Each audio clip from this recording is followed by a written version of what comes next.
Ashamaa harka fuunee akkam jirtu hordoftoonni madda walaabuu hundi keessanuu baga nagaa taatan.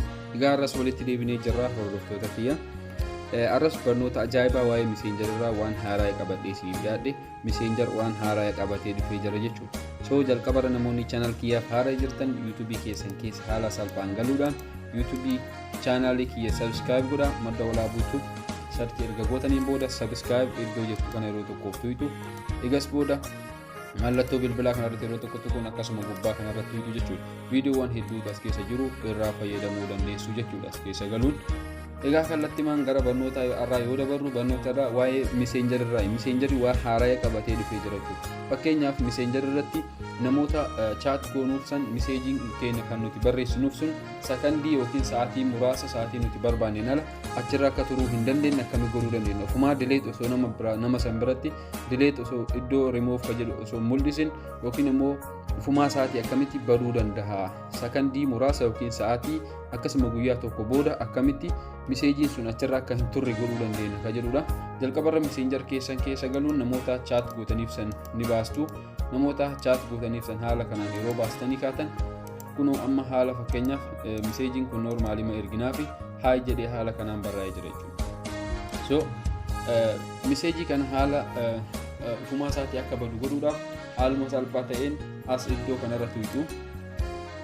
Egaa asirra tuutanii kaatan ol harkisuudhaan go to secret conversation jedhu kanarratti kun mallattoo qulfii jiru kanarratti yeroo tokko tuutu jechuudha. Egas booda haala kanaan isiniif kan baasu jala kanarratti iddoo mallattoo rikoordii suuraa akkasuma kaameraa asirraa mul'isa.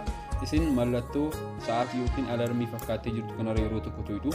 Egas booda asirratti sa'aatii isiniif kenna jechuudha. Sakandii 5 booda yookiin sakandii 10 booda sakandii 30 booda miseejiin isin nama sanii barreessitan ifumaa sa'aatii awutomaatikaalii akka badu godhuudhaaf mee fakkeenyaaf sakandii 5 kanarra haa kennu jechuudha. Garuu as gad baay'eetu jiru hanga sa'aatii 12 hanga sa'a 6 sa'aat tokko sakandii daqiiqaa 30 akkasuma daqiiqaa 10 hanga 5 hanga sakandii 5tti kan jiru jechuudha. So kanaaf mee sakandii 5 irra godhuudhaan miseejii nama kanaaf haa barreessinu. Sakandii 5 booda miseejiin nuti barreessinu sun ofumaa sa'aatii awutomaatikaalii kan badu ta'a jechuudha.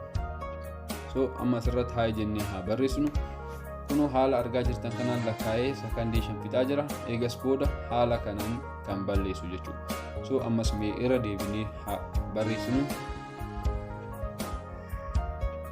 Haala kanaan yeroo barreessinee kaane mee ammas send haa goonu. Kunoo asirratti haaluma jalqabarraa ilaalaa jirtan kanaan lakkaa'ee sakandii 5 fixee jennaanis ofumaa sa'aatii delete kan godhu jechuudha. Hanga sakandii 10 irratti illee yoo deebisne kunoo haala kanaan ol harkisuun sakandii 10 irra kaa'uun asirra barreessina jechuudha. Sakandii 10 booda namni sun arguu hin danda'u miseejii san jechuudha. Irra haqamee jira. Kunoo haala argaa jirtan kana irra dukkanaa'ee jira jechuudha miseejiin kun.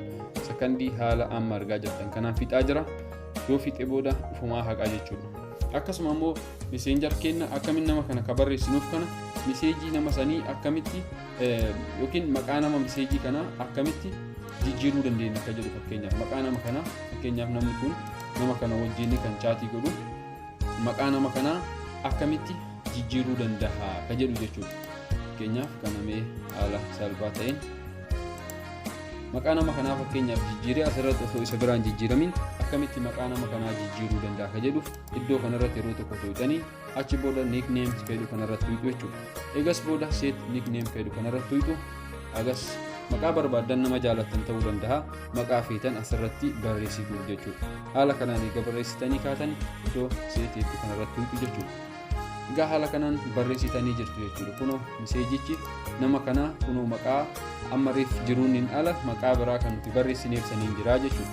Kunoo haala kanaan maqaa nama jaalattanii san asirratti haala salphaa ta'een kunoo haala kanaan maqaa isaa jijjiirtanii asirratti barreessuuf yookiin chat godhuu dandeessu jechuudha. Egaa viidiyoon kun akka isinitti tolu abdii guddaan qaba. Viidiyoo kana namoota biraan gahaa akkasuma immoo like share godhuun subscribe godhuu hin dagatinaa. Viidiyoo biraa hanga qaban